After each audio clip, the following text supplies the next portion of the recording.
에베소서 1장에서부터 3장까지는 주로 이 복음적인 내용을 다루고 있습니다. 좀 구체적으로 얘기하면 교리적인 부분인데요. 첫째는 축복입니다.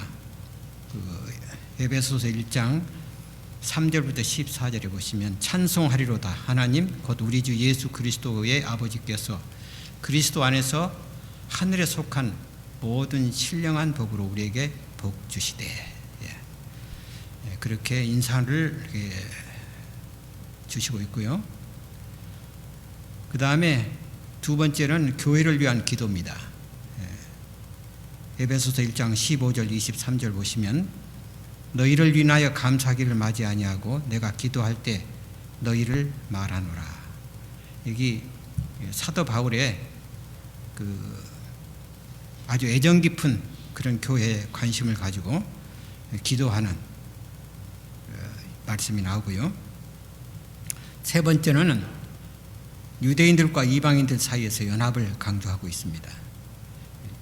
이 성경에 보시면 그는 우리와 화평이시니라 둘로 하나를 만드사 중간에 막힌 담을 허시고, 그리고 하나님께서 이 모든 만물을 창조하실 때 모든 인류는 한 혈통이고 또 한 가족이고 그래서 모든 사람들이 통일되게 하려 하심이라 라고 하는 말씀으로 우리에게 권면하고 있습니다. 네 번째는 예수님의 신비, 비밀을 깨달음 3장 1절부터 21절까지 있는 말씀인데요. 이 비밀은 너무 크고 깊어서 이렇게 말씀하고 있습니다.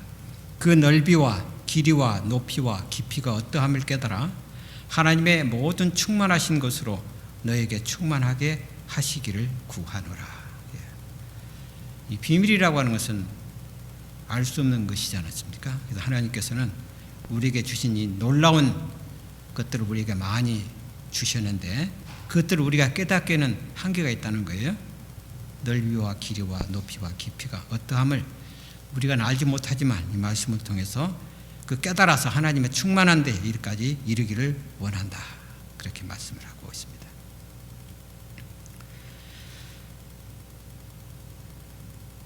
자, 먼저 보겠습니다.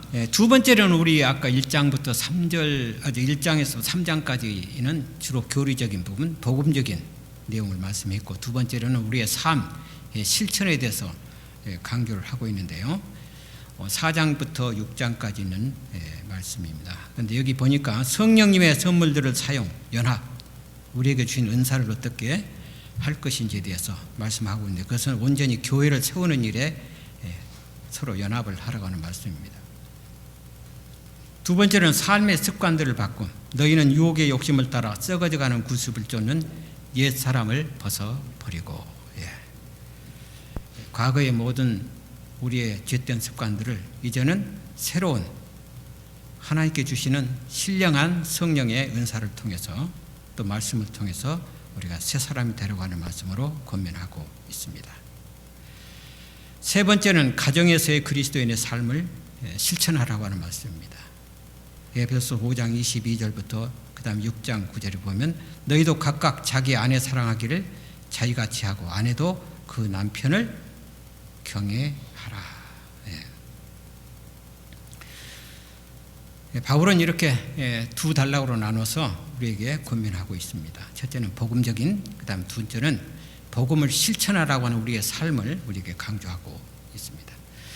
특별히 이 사도 바울은 제3차 선교 여행 때 3년 동안 이 교회에서 목회를 하셨던 분입니다.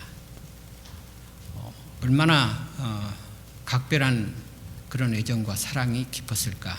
여러분 3년 동안 이 교인들과 함께 목회를 하면서 교인들의 모든 사정과 형편을 누구보다도 잘 익히 아실 것이고 그 다음에 그 교인들의 그 사정, 그 집집마다 있는 모든 어려움들을 아마 이 사도 바울은 알고 계셨을 것입니다.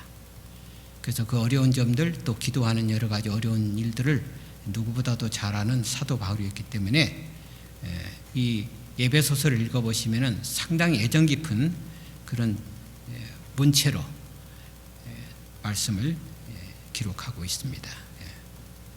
그런데 이 말씀을 이렇게 보면은 특별히 그 에베소 교인들을 지칭한 말씀이라기보다는 아주 초신자들, 전혀 복음을 받아들이지 않고 있다가 교회에 들어온 처음 이런 초신자들을 향한 그런 아주 기본적인 그런 말씀들로 이렇게 서술해 가고 있습니다. 예를 들어서 우리가 교회 빌립보 교회라면 빌립보 교회의 그 어려운 점들, 문제들 이런 것을 얘기하면서 또 어떤 사람들의 이름을 이렇게 거명해서 편지를 썼을 수 있어요. 빌립보 교회는 어떤 문제가 있었습니까? 아주 그 유대교에 몸담았던 그 유대주의자들, 그들이 잘못된 그런 교사들이 있었기 때문에 그 빌립보 교회에 편지 쓸 때는 그 부분에 대해서 질책을 하고 또 말씀을 이렇게 주셨는데, 이 에베소서는 전혀 사람들의 이름이 나와 있지 않습니다. 보편적으로 모든 사람들이 읽을 수 있는 그런 편지 형태로 기록을 하고 있습니다. 그래서 인사를 할 때 누구누구 잘 읽느냐 그런 이름도 전혀 나와 있지 않아요. 다른 편지하고 좀 다른 그런 내용으로 글을 써가고 있습니다. 그래서 이 편지는 모든 사람들이 읽을 수 있도록 그렇게 편지를 썼는데요. 편지를 이렇게 가지고 이 가정이나 그 당시에는 이제 가정교회들이 많이 있었기 때문에 그곳에 가서 읽어주고 그렇게 하고, 그다음에 다른 교회는 이걸 회람 형식으로 돌아가면서 읽을 수 있도록 그렇게 얘기를 했고, 두 기고를 특별히 심부름꾼으로 시켜서 좀 읽게 만들고 나누어주고 그렇게 하는 일을 하도록 했습니다. 다음 네 번째, 그리스도인의 무기와 보호구, 6장 10절부터 20절까지 마귀의 괴계를 능히 대적하기 위하여 하나님의 전신갑주를 입으라. 에베소서 6장을 읽어보시면은 거기에 여러 그 갑옷, 투고, 검 이런 게 나오지 않습니까? 결국은 하나님의 말씀으로 이 마귀를 대적할 수 있는 유일한 무기라고 하는 사실을 강조하고 있습니다. 자, 바울과 에베소 교인들을 한번 우리 좀 이제 들어가 보도록 하려고 하는데요. 바울이 이 에베소에 가서 했던 일들을 여기 기록하고 있는데 좀 몇 가지 아주 독특한 사건들이 거기에 전개가 되죠.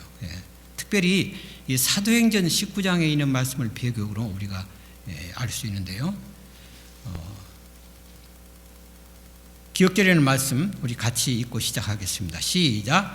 그 뜻의 비밀을 우리에게 알리셨으니 곧 그 기쁘심을 따라 그리스도 안에서 때가 찬 경륜을 위하여 예정하신 것이니 하늘에 있는 것이나 땅에 있는 것이 다 그리스도 안에서 통일되게 하려 하심이라.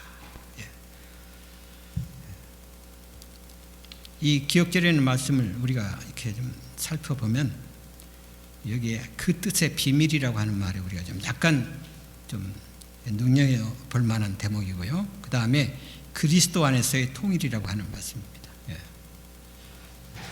이 말씀 우리가 깊이 유념하셔서 기억하시면 좋겠습니다. 자, 이제 에베소를 우리가 보시면 좀 위치를 좀 우리가 봐야 되겠는데요. 소아시아의 지역에 이 에베소를 보시면 어때요?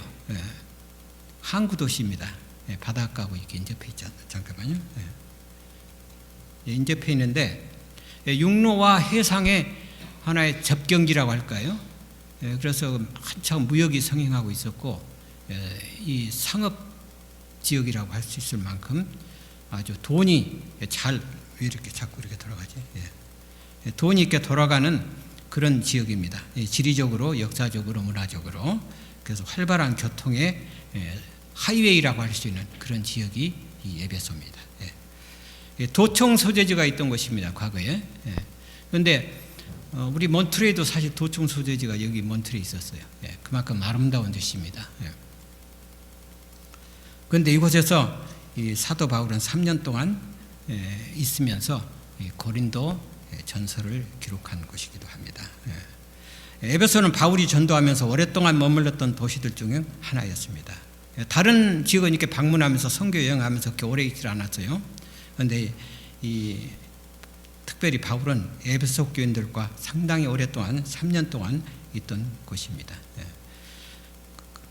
바울이 슬픔을 머금고 에베소를 떠날 때 교인들에게 앞으로 하나님을 배신하는 일이 일어날 것을 경고했습니다. 그래서 바울이 떠난 이후에 그렇게 애정을 두었던 교회가 혹시나 배반하고 하나님을 떠날까 우려하는 그런 심정으로 이 에베소서를 썼습니다. 그래서 1장에서 3장의 복음을 서술하고 그러므로 4장에서 6장까지는 거듭난 성도의 삶이 무엇인지를 구체적으로 기록하고 있습니다. 자, 보시면 저자는 누굽니까? 바울. AD 60년, 어떤 분은 62년경이라고 이렇게 얘기를 하고 있는데 하여튼 뭐 그 시기에 기록을 하고 있고 옥중서신이라고 하는데 빌레몬서, 골로새서, 빌립보서 이렇게 좀 자유로울 수 있는 그런 좋은 환경에서 이 글을 썼습니다. 이 에베소서를 우리가 두 개를 크게 나눈다고 하면 하나님의 은혜의 복음을 1장에서 3장을 다루고 있고 그 다음에 4장에서 6장까지는 하나님의 복음을 듣고 성도들의 그 삶을 어떻게 살아야 될지에 대해서 설명을 하고 있습니다. 에베소서 관계에 대한 추정적인 연대기를 한번 우리가 좀 도표를 보면 알겠습니다만은 AD 52년, AD 53년에 AD 52년에는 바울이 에베소를 처음 방문했던 이렇게 방문을 했던 것인데요. AD 53년에서 56년까지 바울이 에베소에서 3년간 사역을 했습니다. 그래서 사도행전 19장에 보시면 거기 나와 있고 바울은 에베소의 체류가 끝날 무렵 고린도전서를 기록을 했습니다. 좀 이제 고린도를 전서를 기록했지만 그 이후에는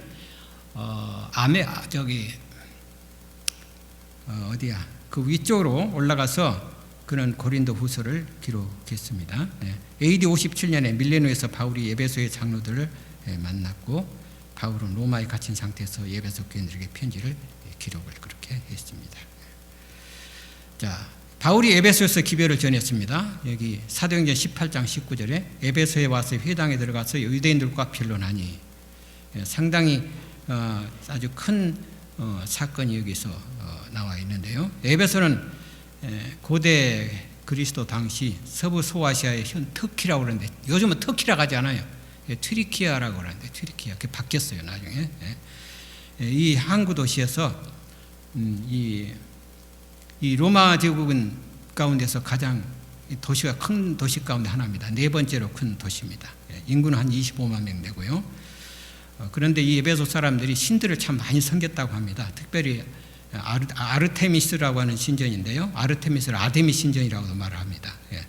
거기는 여신이라고 하는 아데미를 섬기는 그리스에서는 아데미라고 그러고 로마에서는 뭐라고 그런가 하면은 다이애나라고 부릅니다.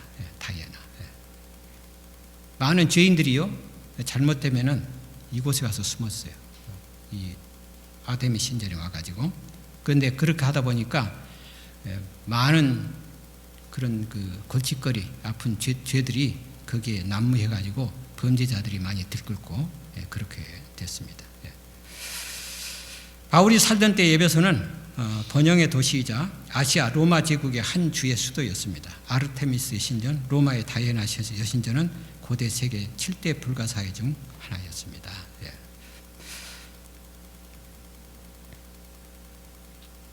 바울이 에베소서 기별을 전합니다.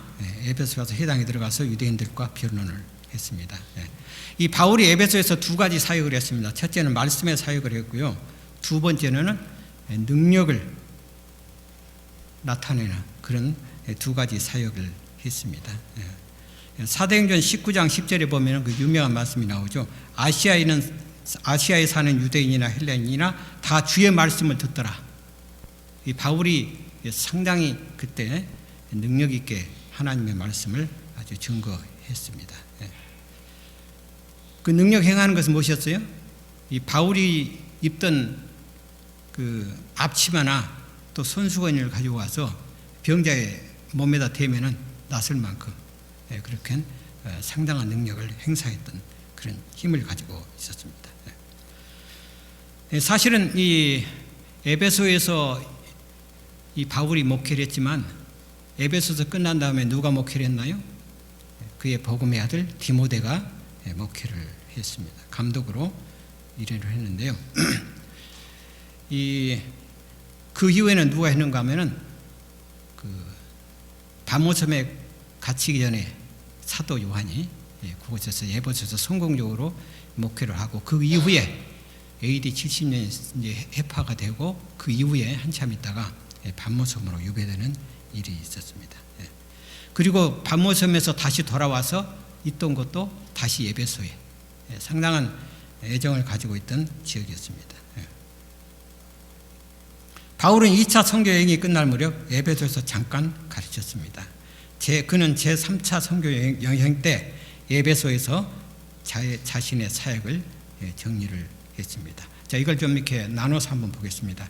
주후 52년에 바울이 에베소에서 처음으로 가르쳤습니다. 우리 사도행전 18장 19절 22절에 보시면 거기 나와 있고요. 그 다음에 주후 52년부터 53년까지는 아굴라 브리스길라, 이 아굴라와 브리스길라가 에베소에서 사역을 또 했어요. 그리고 아볼로가 또 그곳에서도 사역을 했습니다. 그 다음에 주 53년에서 또 56년까지는 바울이 3년 동안 그곳에서 가르쳤습니다. 사도행전 19장 읽어보시면 거기 쭉 그 사도 바울의 그 역사가 잠깐 기록이 되어 있습니다. 그 다음에 주 57년 바울이 밀레도에서 에베소 장로들에게 작별 인사를 합니다. 그 전에 여러 가지 사건들이 좀 있었죠. 작별 인사를 했을 때 아주 슬픈 그런 이별의 아픔을 가지고 인사를 나눈 그 얘기가 나옵니다.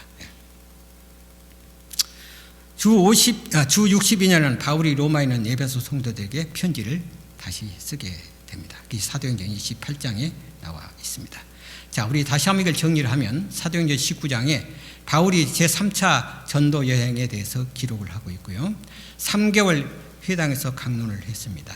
두란노 서원에서 강론 2년 했습니다. 3개월 회당에서 강론했을 때 아주 상당히 비판과 비방을 받으면서 다른 곳으로 갈 수밖에 없는 그런 처지가 됐어요. 그래서 두란노 서원이라고 하는 곳에 가서 2년 동안 강론을 합니다. 그리고 바울을 통한 하나님의 능력이 나타나 있고요. 많은 마술사들이 죄를 고백하고 마술을 버리고 그들의 책을 불살라 버린 사건이 나옵니다. 한 은 5만 이라면 그때 당시 상당한 큰 돈인데 그걸 불태우는 일이 있죠. 데메드리오 아데미 여신 은감실 만듦, 또 이 사도 바울이 강연을 하고 강론을 했을 때 거기에 또 반대 무리가 생겨가지고 여러 가지 복잡한 사건이 또 나타납니다. 하나님께서 하나님의 이 복음을 그들에게 지성적으로 전했을 때 그것뿐만 아니라 하나님께서는 사도 바울을 통해서 능력을 행함으로 감성을 움직이는 그런 일을 함으로 사도 바울이 가는 곳마다 이 복음의 능력이 나타나기 시작했습니다. 그래서 마술자들이 얼마나 이 사도 바울의 그 외치는 그 강론에 그 기별을 듣고 감동을 받았는지 그들이 가지고 있던 자기의 재산을 불태우는 그런 일이 있게 됩니다.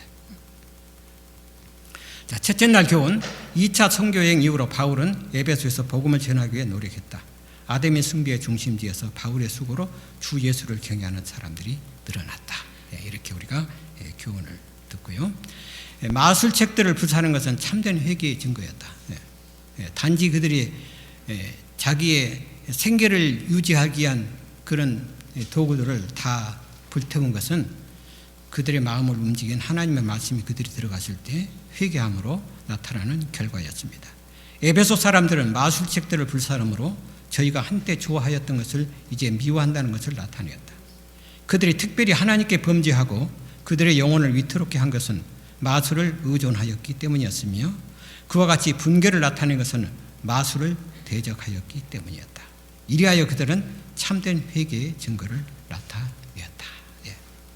복음은 이렇게 사람을 회개하도록 움직입니다.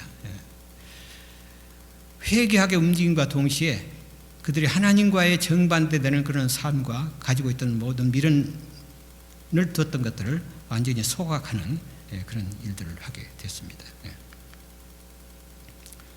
자, 원형극장에서의 폭동입니다. 아까 우리 말씀 언급했지만은 마술을 행했던 많은 사람들이 그 책을 모아가지고 와서 모든 사람에게 불사하니 그 책값을 계산한즉 은 5만이나 되더라. 은 5만이라고 되더라고 하는 이 꼭 액수를 왜 적어야 했을까 한번 생각해 보셨습니까? 사실 에베소는 이 정치, 경제, 종교 이런 문화가 성행했던 곳이었기 때문에 특별히 이 도시에서는 뭐가 움직이기 시작했어요? 돈이 많이 움직이는 그런 도시였습니다. 상업의 중심지였기 때문에. 그래서 이 경제적 가치를 그들의 삶의 아주 기준으로 두고 살았기 때문에 돈이 자기의 모든 일생을 좌우하는 그런 큰 하나의 수단이었습니다. 그런데 이 원형극장에서 이 폭동이 일어나기 전에 이 마술사들이 가지고 있던 것들을 다 불사르고 했던 그 액수가 은 5만이라고 한다면 이건 굉장한 돈이거든요. 이 돈을 없앴다고 하는 말은 경제적인 가치를 그의 마음에 두지 않고 종교적 하나님의 말씀에 그의 모든 가치를 두었다는 것입니다. 우리는 때때로 우리 하나님을 믿고 살아가는 삶 속에서 때때로 우리의 돈의 가치를 많이 비주고 누고 산다고 한다면 좀 문제가 있잖아요. 복음의 가치, 말씀의 가치, 하나님을 첫째로 모시는 그 가치에 그 비중을 두었을 때 그들은 모든 것을 불태울 수 있는 그런 자신감과 용기가 있었습니다. 그래서 사도행전 19장 20절에 보면은 돈의 경계를 넘어서 말씀의 세력이 얻은 그런 말씀이 나오는데 이와 같이 주의 말씀이 힘이 있어 흥왕하여 세력을 얻으리라. 그동안 경제적인 세력이 그 상업의 중심지인 에베소를 장악하고 있었지만은 이제 그들이 하나님의 복음을 들었을 때 경제적인 가치의 모든 기준을 다 불태워버리고 이제 하나님께 주신 그 말씀의 기준을 두었을 때, 가치를 두었을 때 그는 어땠죠? 흥왕하여 세력을 얻었다는 거예요. 돈의 세력이 아니라 복음의 세력이 그 위를 앞섰습니다. 그러므로 돈의 경계를 넘어서 그들이 하나님의 말씀으로 세력을 얻었기 때문에 그는 사도행전 19장 19절에 여기는 말씀처럼 은 5만이라고 이렇게 표기할 수 있었던 건 그 이후에 이 바탕이 있었기 때문에 기록을 한 것입니다.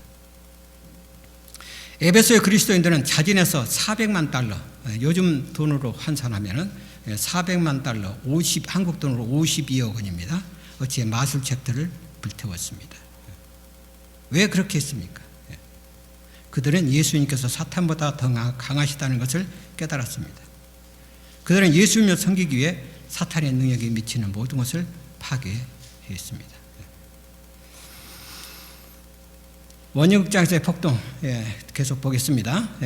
모든 사람이 이렇게 바뀌지는 않았습니다. 그렇게 바뀌는 마술사도 있었지만 그 와중에 바뀌지 않은 사람이 있었다는 거예요. 트메리우스라고 하는 사람은 다이애나 여신의 우상들을 은으로 제작해서 파는 사람이었습니다.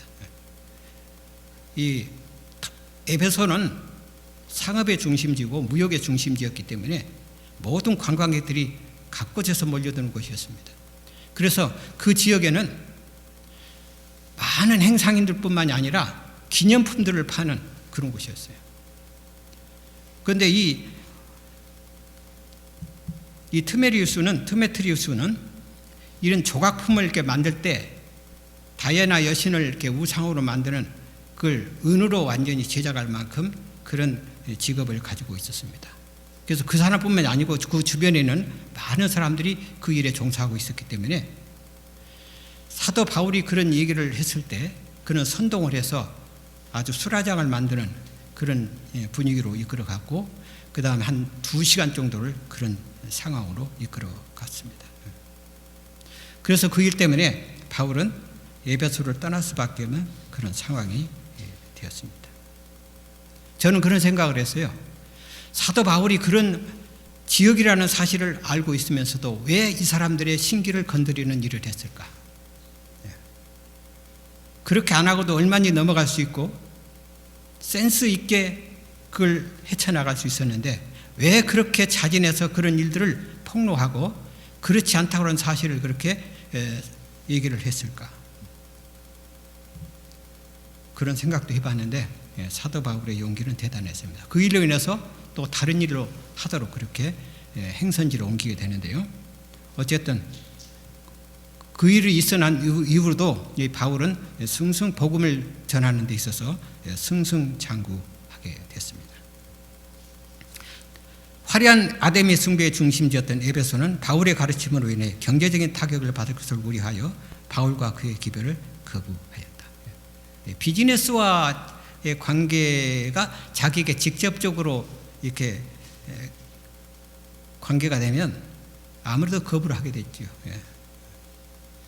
이 선동하는 사람은 소수지만은 선동을 받는 사람들은 어때요? 수천 수백만 명입니다. 이 선동자는 자기 이익을 위해서 챙기기 위해서 대중을 이용합니다. 대체적으로 보면은. 그런데 이 대중들은 남이 하니까 떠밀려서 따라갑니다. 이 두 대조적인 이 스토리에서 우리는 돈의 가치를 두느냐 아니면 하나님의 말씀의 가치를 두느냐 이에 따라서 우리의 운명이 갈립니다. 과연 나는 어떤 힘에 의해서 내 인생이 움직이고 있는가 하면서 좀 진지하게 우리 자신을 한번 질문해 볼 필요가 있다고 생각이 듭니다. 에베소의 소유도 그리스도의 교회의 평판을 떨어뜨리지 못함. 다른 사람들의 결정은 바울을 백성들 앞에 불법적인 행위에 대하여 무죄한 자로 인정하였다. 이것은 오류와 미신에 대한 그리스도교의 또 하나의 승리였다. 하나님께서는 위대한 한 관원을 일으켜서 당신의 사도를 옹호하게 하시고 소동하는 폭도들을 제지하게 하셨다. 바울의 마음은 그의 생명이 보존되었고 에베소에서의 소동으로 그리스도교의 평판이 떨어지지 않은 데 대하여 하나님께 대한 감사로 충만하였다. 하나님의 뜻으로 말미암아 그리스도 예수의 사도된 바울은 에베소에 있는 성도들과 그리스도 예수 안에 신실한 자들에게 편지하노니. 바울은 편지를 이 에베소서를 썼는데요. 한 사람에게 보낸 편지가 아니라 교회에 보낸 편지였습니다.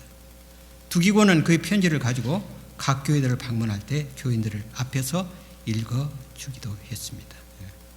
그래서 교과 우리 1소지, 2소지를 에베소의 배경이라고 한다면 나머지 소지는 에베소의 구체적인 내용을 다루고 있습니다. 에베소 교인들에게 보낸 편지 우리 한번 듣겠습니다. 그때는 여러 가족들이 한 집에 모여 예배드리는 곳이 교회였습니다. 이런 건물이 아니고 가정집에서 예배를 드렸는데요. 우리 빌레몬서 1장을 참조하시면 되겠습니다. 이 모임에는 집주인 식구들, 노예, 집주인이 후원해 주는 사람들 그리고 손님들까지 참석을 했을 것입니다. 가정교회이기 때문에 그렇게 할 수밖에 없었죠. 바울은 이렇게 처지가 다른 사람들을 위해 그들에게 맞는 특별한 편지를 썼습니다. 거기에 맞게, 구미에 맞게 편지를 썼습니다. 그래서 이 사도 바울은 이 편지를 쓸 때 아주 어렵게 이 기성신자들을 대상으로 해서 쓰여진 편지가 아니고 초신자들에게 아주 잘 알아듣고 쉽게 이해할 수 있도록 그런 형식으로 편지를 썼습니다. 셋째 날 교훈, 에베소를 떠났지만 바울은 여전히 그들을 생각하고 기도하며 그들을 위해 편지를 보냈다. 다양한 구성원으로 모인 에베소 가정교회는 편지를 함께 읽었다. 요즘은 읽는 게 아니고 어때요? 다 듣고 직접 보지 않습니까? 그 당시에는 읽고 들었습니다. 끊임없는 수고와 많은 시련을 겪는 바울. 그곳에서의 그의 목회는 끊임없는 수고와 많은 시련과 깊은 고뇌의 시절이었다. 공개적으로 백성들을 가르쳤으며 많은 눈물로 그들에게 교훈하고 경고하였다. 바울은 끊임없이 유대인들의 반대를 받았는데 그들은 기회가 있을 때마다 그를 대적하여 민중의 감정을 흔들어 놓았다. 참 유대인들은 하나님을 믿는 참 그런 전통적인 교인들인데도 불구하고 바울이 가는 곳마다 꼭 따라다니면서 아주 반대를 일으키는 일을 계속하고 있었는데요. 이때도 마찬가지였습니다. 이와 같이 반대를 대항하여 싸우며 지치지 않는 열성으로 복음 사업을 전진시키고 아직 신앙이 어린 교회의 이익을 보호하는 동안 바울은 모든 교회들을 위한 무거운 부담을 안고 있었다. 참 복음은 시대마다 다 전하는 데 있어서 쉽게 전해지는 때가 없는 것 같아요. 요즘도 많은 사람들이 문을 걸어 잠그고 담벼락에 놓고 방문하기가 참 힘들다, 그렇게 얘기를 하는데요. 마찬가지였습니다. 그때 당시나 지금이나 어려운 그런 상황이었습니다. 그 당시에 에베소서, 그러므로 너희에게 구하노니 너희를 위한 나의 여러 환난에 대하여 낙심치 말라. 이는 너희의 영광이니라. 이 바울은 옥중에서 이 편지를 쓰고 있지만 그 어조에는 전혀 흔들림 없는 갇힌 자 같은 그런 색채를 전혀 그런 분위기를 보이지 않습니다. 오히려 찬양과 기도로 가득 차 있습니다.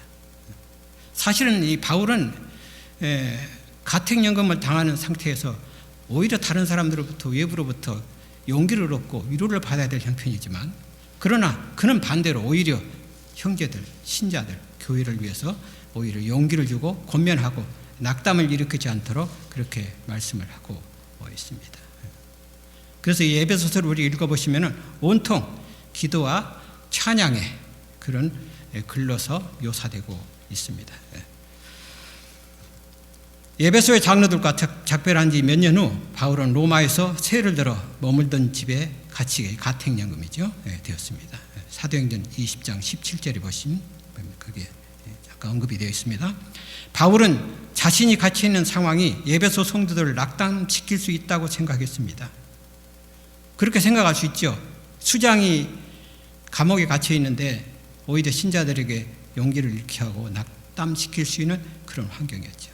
그런데도 불구하고 오히려 바울은 내 일로 인해서 신자들이 낙담시키거나 믿음으로 떠나지 않을까, 그런 우려를 가지고 있었습니다.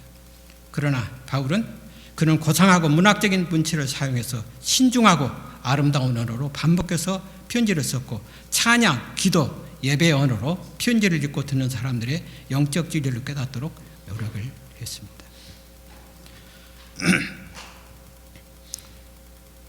네 번째, 그 당시의 에베소서. 그러므로 너희에게, 바울은 또한 교회의 목적을 더 잘 설명하기 위해서 4가지 은유법을 사용을 했습니다. 우리 교과 공부에 언급이 되어 있는데요. 한 몸으로서의 교회입니다. 그 다음에 한 성전 건물로서의 교회. 이 교회는 하나의 몸의 그 유기체로 형성된, 모든 교인들이 다 각기 다른 재능과 그런 성향과 개성들을 가지고 모이는 곳이지 않습니까? 우리의 몸도 마찬가지요. 각기 다른 모든 지체들이 한 몸이 되었을 때 그게 우리 사람이라고 그러지 않습니까? 교회도 마찬가지예요. 건물로서의 교회. 건물은 그냥 뭐 이렇게 벽돌로만 지을 수 없잖아요. 기둥도 있어야 되고, 뭐 못도 있어야 되고, 그런 것처럼 다 연합해서 만들어진 것이 하나의 건물이지 않습니까? 그 다음에 한 아내로서의 교회. 아내는 어떻습니까? 가장 사랑받는 그런 존재지 않습니까? 아내는 여러 아내가 아니고 한 아내라는 거예요. 그 다음에 한 군대로서의 교회입니다. 군대는 아주 조직이 잘 되는 곳이에요. 아주 질서가 잘 된 곳이기 때문에 교회는 분산되거나 분열되거나 그렇게 해서는 안 되겠죠. 아주 하나님의 말씀의 명령에 따르면 모든 조직체는 다 움직이죠, 하나로. 그런 것처럼 교회는 우리의 머리 대신 예수님께서 모든 것을 수장하시고 관리하시고 말씀해 주시는 곳이기 때문에 우리는 그에 따라서 움직이는 것입니다. 그래서 교회는 이런 은유법을 사용해서 바울은 얘기를 하고 있습니다. 넷째 날 교훈, 에베소서는 비록 감옥에서 기록됐지만 수신자들의 상황부터 위대한 구원까지 폭넓은 주제를 다루며 찬양, 기도, 예배 등으로 편지를 가득 채우고 있습니다. 사실은 찬양과 기도가 뭡니까? 예배지 않습니까? 이렇게 찬양하고 기도하는 그 삶을 통해서 그런 예배를 하고 있는 거예요, 사실은. 그래서 이 사도 바울은 이 에베소서를 우리가 공부하시면은 뭐 예배지만은 사실 예배를 우리에게 말씀하고 있는 편지라고 우리가 생각하면 되겠습니다. 이와 같은 그리스도의 능력의 출현으로 바로 그 미신의 성취 안에서 그리스도교는 큰 승리를 얻었으며 그 일로 인한 영향력은 바울이 실감했던 것보다도 더 널리 퍼졌다. 소식은 에베소로부터 널리 유포되어 그리스도의 사업에 큰 원동력이 되었다. 사도 자신이 그의 사명을 다한 오랜 후까지도 이 광경들은 사람들의 기억 속에 살아있어서 복음으로 나오는 회심자들을 얻는 방편이 되었다. 참 이 사도는 참 멈출 수 없는 그런 용기와 그런 도전을 가지고 그는 가는 곳마다 이 복음을 전했을 때 회심자들을 얻는 그 기쁨이 어떠셨을까요? 그보다 더 큰 기쁨이 없었을 것입니다. 자, 마지막 편지의 핵심 예수님입니다. 바울의 편지의 핵심은 바로 알아볼 수 있을 만큼 분명합니다. 바울은 예수님을 45번씩이나 다른 방식으로 예수, 그 다음에 그리스도, 또 예수 그리스도 안에서 그런 말로 많이 표현을 하고 있습니다. 사실은 에베소서를 우리가 쭉 보시면은 온통 예수님으로 이렇게 다 이렇게 순화되어 있습니다. 바울은 에베소 성도들이 영적으로 다시 살아나기를 간절히 바랬습니다. 바울은 그들이 교회의 한 부분이고 교회는 예수님 안에서 모든 것을 연합하시는 하나님의 계획의 핵심인 것을 알려주었습니다. 우리를 여기 몇 가지가 쭉 나오는데요. 이 에베소서를 쭉 보시면은 그 예수님을 강조하는 그런 문구들이 참 많아요. 그런 절들이 많이 있습니다. 첫째는 우리를 구원하신 예수님에 대해서 찬양하고 있고요. 선한 일을 위하여 우리를 지으신 예수님에 대해서 얘기하고 있고, 유대인과 이방인을 하나로 연합하시는 예수님 있고, 하늘 아버지께 나아갈 수 있게 하신 예수님, 우리 마음에 거하시는 예수님, 영적 선물을 주시는 예수님, 우리가 성장하도록 도우시는 예수님, 어떻게 살아가는지 보여주시는 예수님, 우리가 섬기는 예수님, 온통 예수님으로 가득 차 있어요. 에베소서 1장에서 3장까지 쭉 읽어보시면 그 공통적으로 들어가는 그 문구가 있는데 그러면 그리스도입니다. 그리스도. 그는 마지막 편지의 필체를 놓을 때도, 붓을 놓을 때도 그리스도로 그는 장식을 합니다. 이 그리스도가 우리의 머리가 되시면 이 모든 일이 다 가능하다는 겁니다. 중심을 두라는 거예요, 그분이. 다섯째 날 교훈, 에베소서는 하나님의 충만한 계획 가운데 참 연합을 이루고 악의 세력을 정복하는 데 협력할 교회의 역할에 대한 비전을 보여준다. 어때요? 이번 기 공부 한번 재밌게 공부할 마음 있습니까? 온통 찬양, 기도, 그리고 하나님의 충만함에 이르도록 하는 그런 비결들, 비밀들이 이게 숨겨져 있습니다. 몸이 하나요, 성령이 하나요, 주도 하나요, 믿음도 하나뿐이다. 모든 신자들은 그리스도의 몸의 지체로서 동일한 정신과 동일한 소망으로 활기를 얻는다. 교회 안에서의 분열은 세상 앞에서 그리스도교 신앙에 욕을 돌리고 진리의 원수들에게 그들의 길을 정당화시킬 기회를 준다. 바울의 교훈은 그 당시에 교회만을 위해서 기록된 것이 아니다. 하나님께서 그 교훈이 누구에게도 전달되도록 기록하셨다고요? 바로 우리에게도 전달되도록 계획을 하셨다는 것입니다. 에베소서 사실은 복음의 이야기입니다. 복음을 경험한 사람들이 또 그 삶의 이야기가 이 에베소서에 있습니다. 그리스도 안에서 복음의 능력을 경험하기를 우리가 진심으로 바라고요. 우리가 아는 복음의 이야기를 우리만 간직하는 것이 아니라 다른 사람들에게 나눠주시는 그런 이야기를 우리 모두가 함께 나누면 좋겠습니다. 우리 기도하겠습니다. 하나님 아버지, 오늘 이 안식일 아침에 또 저희들 이곳에 불러 모아주시고 우리 하나님께서 준비하신 에베소서의 말씀을 우리 함께 성경을 통해서 이렇게 함께 공부할 수 있는 시간을 주셔서 감사합니다. 우리가 이 말씀들을 우리의 마음으로 잘 받아들이고 우리의 삶으로 실천하여서 복음의 능력이 무엇인지를 우리로 하여금 체험하게 하시고 그 체험을 또 다른 사람들에게 나누어 줄 수 있는 그런 바울의 그 열심과 열성을 저희들도 허락하여 주시옵소서. 우리 에베소서로 시작하는 오늘 이 시간부터 13째 안식일까지 공부하는 그 순간까지 예수님께서 늘 우리와 함께 하여 주시고 또 이 말씀을 우리가 깊이 깨달아 알아서 우리의 삶으로 또 우리의 모습으로 드러낼 수 있도록 인도해 주시옵기를 예수님의 이름으로 기도드리옵나이다.